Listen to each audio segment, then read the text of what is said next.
આણંદથી વડોદરાને જોડતા આરસીસી રોડમાં ભીમપુરા પાસે ગાબડું પડ્યું છે ભ્રષ્ટાચારનું અને આ ભ્રષ્ટાચારની પોલ ખુલતું ગાબડું જોવા મળ્યું। 24 કરોડના ખર્ચે બની રહેલ આરસીસી રોડમાં સળિયા વગર જ રોડનું કામ કરાયાનું સામે આવ્યું છે।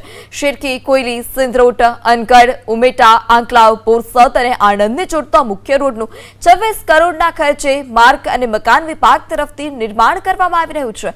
હાલ આ રોડની કામગીરી ઉમેટા, ભીમપુરા, સેવાસી સુધી ચાલી રહી છે।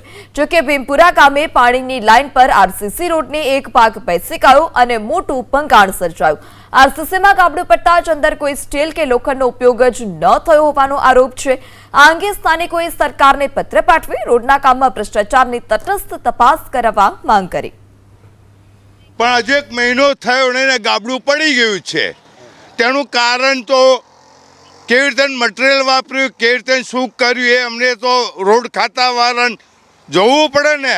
આ જે અહીંયા આગળ જે કરતા હોય એ લોકોનું ધ્યાન રાખવું જોઈએ ને એમણે, એમ કે ભાઈ માલ કેમનો ભર્યો છે શું નહીં, આ તે બધું એમ તકલીફ તો પડે જ છે ને। હમણાં દેખતા જ જો આ એક ગાડી જાય છે અને બીજી ગાડીનું ઊભું રહેવું પડે, ગમે તે એક જ ગાડી નીકળી શકે છે, પણ રાત્રે નાના છોકરાઓનું આ સ્કૂલ વાહનો અહીંથી જતા કરતા હોય તો તકલીફ પડે ને। રોડની આરસીસી રોડની વચ્ચે મસ્ત મોટું ગાબડું પડી ગયું છે। કેવું એમનું કહેવું એવું છે કે કોર્પોરેશનની બેદરકારીના કારણે ગાબડું પડ્યું છે, પરંતુ જે તે વિભાગ દ્વારા સંકલન કરવામાં આવ્યું નથી, જેના કારણે મસ્ત મોટું ગાબડું 26 કરોડનું ગાબડું આરસીસી રોડમાં પડ્યું છે।